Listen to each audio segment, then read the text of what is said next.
नमस्कार, मैं हिमांशु जर्नलिस्ट। आप देख रहे हैं प्राइम टाइम। देखिए दोस्तों, आज रविवार 6 दिसंबर 2025 को दिन पश्चिम बंगाल के अंदर वो हुआ जिसकी कल्पना किसी ने नहीं किया था। यहां तक कि अयोध्या में जब राम मंदिर का फैसला आया तो कोर्ट ने 5 एकड़ की जमीन अयोध्या से 25 किलोमीटर दूर एक जगह पे दी थी, लेकिन वहां मस्जिद का निर्माण अभी तक शुरू नहीं हो पाया। नक्शा तक पास हो गया लेकिन धन नहीं जुट पाया। लेकिन पश्चिम बंगाल के मुर्शिदाबाद जिले के बेलडांगा में टीएमसी से निलंबित विधायक हुमायूं कबीर ने 6 दिसंबर 2025 मतलब शनिवार को अयोध्या की बाबरी मस्जिद की तर्ज पर बनने वाली मस्जिद की आधारशिला रखी। इसके बाद देश की जो राजनीति है पूरी तरीके से गर्म हो चुकी है। बीजेपी कह रही है कि बाबर के नाम पर देश के अंदर एक तिनका भी नहीं रहेगा, तो वहीं बड़े मुस्लिम नेता कह रहे हैं कि घर घर में बाबर है, कितने बाबर को भगाओगे। और पश्चिम बंगाल की राजनीति इस तरीके से गर्मा गई है कि अभी तक जो देखा जा रहा था कि ममता वर्सेस बीजेपी होगी, लेकिन अब लड़ाई बदल गई है क्योंकि टीएमसी से हुमायूं कबीर को निकाल दिया गया है। और उन्होंने कहा है, हुमायूं कबीर ने कहा है कि 2026 में ममता बनर्जी पश्चिम बंगाल की सीएम नहीं होंगी। वो 135 सीटों पर अपने उम्मीदवार उतारेंगे और सीधी लड़ाई सिर्फ बीजेपी से ही नहीं बल्कि टीएमसी से भी लड़ेंगे।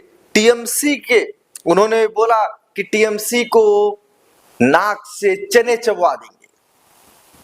और कबीर ने कड़ी सुरक्षा व्यवस्था के बीच मंच पर मौलवियों के साथ फीता काटकर औपचारिकता पूरी की। इस दौरान मजहबी नारे लगे और कार्यक्रम में आपको जानकर हैरानी होगी कि 2 लाख से ज्यादा लोगों की भीड़ जुटी। बंगाल के अलग अलग जिलों से आए लोगों में कोई अपने सिर पर ईंट, तो कोई ट्रैक्टर ट्रॉली से, तो कोई ई रिक्शा या कोई वैन से ईंट लेकर कार्यक्रम स्थल पर पहुंचा। कार्यक्रम को लेकर बेलडोंगा समेत आसपास का इलाका सुबह से ही हाई अलर्ट पे था। बेलडांगा और उसके आसपास सेंट्रल आर्म्ड फोर्स की 19 टीमें, रैपिड एक्शन फोर्स बीएसएफ, स्थानीय पुलिस की कई टीमों समेत 3000 से ज्यादा जवान थे क्योंकि माहौल बिगड़ सकता था। लेकिन लोग, बीजेपी ये कह रही है कि टीएमसी की एक साजिश है। अभी तो इसने विधायक को निलंबित किया है, कुछ समय बाद टीएमसी ही इसको मना के वोट देगी। लेकिन माहौल पूरी तरीके से बंगाल की राजनीति का गर्म हो चुका है। हुमायूं कबीर ने 25 नवंबर को कहा था कि वे 6 दिसंबर को अयोध्या में विवादित ढांचे के विध्वंस के 33 साल पूरे होने पर बाबरी मस्जिद की आधारशिला रखेंगे। और इसके बाद टीएमसी ने बंगाल की राजनीति के माहौल को भापा, देश की राजनीति के माहौल को भापा और 4 दिसंबर को हुमायूं कबीर को पार्टी से सस्पेंड कर दिया। और उसके बाद हुमायूं कबीर कार्यक्रम से पहले कहते हैं कि हिंसा भड़काकर कार्यक्रम को बाधित करने की साजिश रची जा रही है, लेकिन मैं बेलडोंगा में मस्जिद की नींव जरूर रखूंगा। ये बातें हुमायूं कबीर ने कहा था। कोई भी ताकत इसको रोक नहीं सकती। ममता बनर्जी अगर चाहेंगे भी तो इसको रोक नहीं सकती, क्योंकि हम कलकत्ता हाई कोर्ट के आदेश का पालन करेंगे। हाई कोर्ट ने मस्जिद निर्माण पर रोक से इनकार कर दिया था। कोलकाता हाई कोर्ट ने शुक्रवार को मस्जिद निर्माण पर रोक लगाने से इनकार किया था। कोर्ट ने कहा, कार्यक्रम के दौरान शांति बनाए रखने की जिम्मेदारी राज्य सरकार की होगी। हाई कोर्ट के निर्देश के बाद हुमायूं कबीर ने मस्जिद की नींव रखी।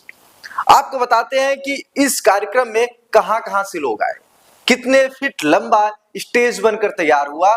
आइए आपको बताते हैं कितने बीघे जमीन में कार्यक्रम आयोजित हुआ, कितने लोग इकट्ठा हुए। आइए आपको हम बताते हैं। देखिए यहाँ पे सऊदी से धार्मिक नेता पहुंचे। कम से कम 150 फीट लंबा स्टेज बनकर तैयार हुआ। बाबरी मस्जिद के शिलान्यास कार्यक्रम में सऊदी अरब से धार्मिक नेता पहुंचे थे। 25 बीघा जमीन पर कार्यक्रम का आयोजन हुआ। हुमायूं कबीर ने पहले ही 3 लाख से ज्यादा लोगों के जुटने का अनुमान जताया था। कार्यक्रम के लिए 150 फीट लंबा और 80 फीट चौड़ा स्टेज बनकर तैयार किया था। स्टेज पर 400 से ज्यादा लोगों की बैठने की व्यवस्था की गई थी। कार्यक्रम में आने वाले लोगों के लिए 60,000 से ज्यादा बिरयानी पैकेट बनकर तैयार थी और 2,000 से ज्यादा वॉलेंटियर्स ने व्यवस्था को संभाला था। और इस पर भारतीय जनता पार्टी ने भी अपने रुख साफ कर दिए हैं। उन्होंने कहा कि यह मुस्लिम वोट बैंक खींचने की राजनीति है। भाजपा नेता दिलीप घोष ने मुर्शिदाबाद में बाबरी के नाम पर मस्जिद के शिलान्यास पर कहा, यह आज शौर्य दिवस है, सहमति दिवस नहीं है। आज के दिन बाबरी ढांचे को हटाया गया, विदेशी आक्रांताओं के निशान को मिटा दिया गया। कोर्ट के आदेश के बाद वहां एक भव्य राम मंदिर बनकर तैयार हो गया है। लोग उन लोगों को पहचानने लगे हैं जो राजनीतिक लाभ के लिए मुसलमानों को गुमराह करते हैं। टीएमसी और हुमायूं कबीर के बीच तालमेल है। यह मुस्लिम वोट बैंक को खींचने की राजनीति है। देखिए 28 नवंबर को मुर्शिदाबाद के बेलडांगा में कई जगहों पर बाबरी मस्जिद के शिलान्यास के पोस्टर नजर आए थे। लिखा था 6 दिसंबर को बेलडांगा में बाबरी मस्जिद का शिलान्यास समारोह होगा। पोस्टर पर हुमायूं कबीर को आयोजनकर्ता बताया गया था। इसके बाद विवाद बढ़ गया था। बीजेपी ने इसका विरोध किया, वहीं कांग्रेस के नेताओं ने इसका समर्थन किया था। और 3 दिसंबर को टीएमसी ने मामले से खुद को अलग किया। बयान में कहा, कबीर की इस घोषणा से पार्टी का कोई संबंध नहीं है, क्योंकि उन्हें डर था कि जो बंगाली हिंदू हैं जो टीएमसी के साथ रहते हैं कहीं छिटक न जाए और भारतीय जनता पार्टी के साथ न चले जाए। एक और पार्टी नेता ने कहा, हुमायूं कबीर ने यह विवाद इसलिए खड़ा किया ताकि उन्हें रेठनगर सीट से विधानसभा चुनाव में टिकट मिल सके। हुमायूं वर्तमान में मुर्शिदाबाद की भरतपुर सीट से विधायक है। फिर 4 दिसंबर को क्या होता है आपको बताते हैं। 4 दिसंबर को मामला बढ़ता देख टीएमसी ने विधायक हुमायूं कबीर को सस्पेंड कर दिया। कोलकाता के मेयर फिरहाद हकीम ने कहा कि पार्टी सांप्रदायिक राजनीति में विश्वास नहीं करती है। पार्टी एक्शन पर हुमायूं ने कहा कि मैं अपने बाबरी मस्जिद वाले बयान पर कायम हूं और 22 दिसंबर को अपनी नई पार्टी की भी घोषणा करूंगा। विधानसभा चुनाव में 135 सीटों पर उम्मीदवार उतारूंगा और उन दोनों के खिलाफ मतलब भाजपा और टीएमसी के खिलाफ चुनाव लड़ूंगा। अब आपको बताते हैं कि अयोध्या में बाबरी विध्वंस की टाइमलाइन क्या थी। आपको कुछ 6 पॉइंट्स बताता हूं, आप बड़े ध्यान से सुनना। आप स्क्रीन पे देखिए 6 दिसंबर को अयोध्या में राम जन्मभूमि बाबरी विवादित ढांचे को कार सेवकों ने ध्वस्त कर दिया था और 2003 में आर्कियोलॉजिकल सर्वे ऑफ इंडिया की रिपोर्ट में बाबरी ढांचे वाली जगह पर मंदिर नुमा संरचना मिलने का दावा किया गया। मुस्लिम पक्ष ने इसे चुनौती दी। और वहीं 2010 में 30 सितंबर को इलाहाबाद हाईकोर्ट का फैसला आया जिसमें विवादित भूमि को 3 हिस्सों में बांटने का आदेश दिया गया। मामला सुप्रीम कोर्ट पहुंचा। फिर 2019 में 9 नवंबर को सुप्रीम कोर्ट ने अपने फैसले में कहा कि 2.77 एकड़ की विवादित जमीन रामलला की जन्मभूमि है। मुस्लिम पक्ष को बाबरी ढांचे के लिए 5 एकड़ जमीन देने का आदेश दिया। और वहीं फिर 2020 में कोरोना काल में 5 अगस्त को देश के प्रधानमंत्री नरेंद्र मोदी ने राम मंदिर निर्माण के लिए भूमि पूजन किया। फिर 2024 में 22 जनवरी को रामलला की प्राण प्रतिष्ठा हुई और रामलला के गर्भगृह के दर्शन औपचारिक रूप से शुरू हो गए। और फिर उसके बाद 25 नवंबर को रामलला के मंदिर के शिखर पर भगवा ध्वज लहराया गया जिसमें कोबीदार वृक्ष, भगवान सूर्य की और केसरिया रंग का एक जो प्रतीक है उस भगवे ध्वज में है। फिर आपको मैं बताता हूं कि अयोध्या में प्रस्तावित जो मस्जिद है 6 साल के बाद भी निर्माण कार्य नहीं शुरू हो पाया। 2019 में सुप्रीम कोर्ट के फैसले के बाद राम मंदिर से करीब 25 किलोमीटर दूर अयोध्या में सोहावल तहसील के धन्नीपुर गांव में मुस्लिम पक्ष को 5 एकड़ की वैकल्पिक जमीन आवंटित की गई थी। हालांकि अब तक इसका निर्माण कार्य शुरू नहीं हुआ। इंडो इस्लामिक कल्चर फाउंडेशन के अनुसार प्रस्तावित जमीन पर मस्जिद और सामुदायिक सुविधाओं का निर्माण प्रस्ताव रखा गया था। हालांकि अयोध्या विकास प्राधिकरण की तरफ से मस्जिद के लेआउट प्लान को मंजूरी नहीं मिली है, यानी सरकारी विभागों ने एनओसी नहीं दी है। अब आपको बताते हैं कि हुमायूं कबीर कौन है। हुमायूं कबीर मुर्शिदाबाद के भरतपुर से विधायक है, लेकिन उन्होंने ममता बनर्जी के ऊपर जो टिप्पणी की है इसको जानकर आप चौंक जाएंगे। उन्होंने ममता बनर्जी को बताया कि वो आरएसएस की एजेंट है, और 6 दिसंबर मतलब शनिवार के दिन उन्होंने चैलेंज दिया था कि बाबरी मस्जिद की नींव तो हम रखेंगे ही, और खुला चैलेंज दिया था। पश्चिम बंगाल के मुर्शिदाबाद जिले में बाबरी मस्जिद बनाने का ऐलान करने वाले टीएमसी विधायक हुमायूं कबीर को पार्टी से निकाल दिया गया है, और वो बहुत नाराज है। ममता बनर्जी उनके मस्जिद बनाने वाले ऐलान से खफा थी, इसीलिए उन्हें पार्टी से सस्पेंड कर दिया गया। एक्शन के बाद हुमायूं कबीर ने ममता बनर्जी को आरएसएस का एजेंट तक बता डाला।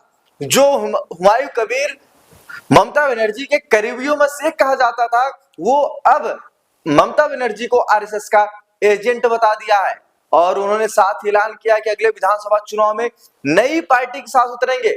उनकी पार्टी राज्य की 135 विधानसभा सीटों पर चुनाव लड़ेगी। 22 दिसंबर को नई पार्टी की घोषणा की जाएगी, और इसके बाद जो बंगाल की राजनीति है पूरी तरीके से बदल चुकी है, और उन्होंने कहा कि दुर्गा पूजा के गवर्नमेंट फंडिंग पर सवाल उठाते हुए ममता बनर्जी को हुमायूं कबीर ने आरएसएस का एजेंट बताया है। उन्होंने बताया कि अगर मैं गलत था, हुमायूं कबीर ने कहा, ममता बनर्जी के ऊपर सवाल उठाते हुए कहा कि अगर हुमायूं कबीर गलत था तो 12-13 साल अपने साथ क्यों रखा। हुमायूं कबीर ने कहा कि ममता बनर्जी जब 2011 में पहली बार सत्ता में आई तो उन्हें 182 सीटें मिली, कांग्रेस को 42 सीटें मिली थी, उन्हें मेरी जरूरत थी, इसलिए तब मुकुल राय के साथ राइटर्स बिल्डिंग में मुझे बुलाया और फिर पार्टी में शामिल किया। बिना मांगे मुझे मंत्री पद दिया गया, साथ ही संगठन में बड़े दायित्व दिए गए। बता दें कि हुमायूं कबीर पहले कांग्रेस में थे और 2012 तक रेजी नगर से विधायक रहे। 2013 में वह टीएमसी में शामिल हुए। हुमायूं कबीर ने यहां तक कहा कि अगर मैं गलत था, हुमायूं कबीर की बात पर आप ध्यान देना, उन्होंने कहा अगर मैं गलत था तो मेरे साथ 12-13 साल तक ऐसा क्यों किया गया, मुझे पार्टी में क्यों शामिल किया गया। हुमायूं कबीर ने कहा उन्होंने कहा कि आज सीएम लोगों से पैसे लेकर जगन्नाथ मंदिर बनाती हैं, वह दुर्गा पूजा के लिए पैसे देती हैं, हिंदुओं को दुर्गा पूजा में अनुदान दिया जा रहा है जबकि मुसलमानों को कुछ नहीं मिल रहा। कबीर ने कहा कि बंगाल में मुस्लिम मौलवियों को सिर्फ 3,000 रुपए और मौर्जिन को 13,000 रुपए का भत्ता दिया जाता है। मुस्लिमों को सभी अलाउंस मिलाकर 54,000 रुपए दिए जा रहे हैं, जबकि बंगाल के अंदर दुर्गा पूजा कमेटियों को हर साल 1,10,000 रुपए दिए जाते हैं। वह आरएसएस का काम कर रही है। उन्होंने कहा कि 6 दिसंबर को बाबरी मस्जिद का नींव रखे हैं और ये 3 साल में आगे जाके एक भव्य मस्जिद बनके तैयार होगी। अब टीएमसी से कोई लेना देना नहीं है। उन्होंने कहा 2015 में भी ममता बनर्जी ने 6 साल के लिए पार्टी से निकाला था, इसीलिए अब इस बारे में मुझे कुछ भी नहीं कहना। तो दोस्तों बने रहिए आप प्राइम टाइम में, क्योंकि बंगाल की राजनीति बहुत ही दिलचस्प होने वाली है। अब लड़ाई सिर्फ भाजपा और टीएमसी में नहीं है, बल्कि अब हुमायूं कबीर की जो पार्टी आएगी उसमें भी लड़ाई है, क्योंकि अब मुस्लिम वोट कटेंगे, मुस्लिम वोट बटेंगे तो फायदा किसको होगा, भाजपा को होगा, टीएमसी को या कांग्रेस को होगा, ये तो आने वाला समय बताएगा। लेकिन बंगाल की राजनीति बदल चुकी है। मिलते हैं आपसे फिर बुधवार के दिन इसी चैनल पर रात 9 बजे। तब तक के लिए धन्यवाद।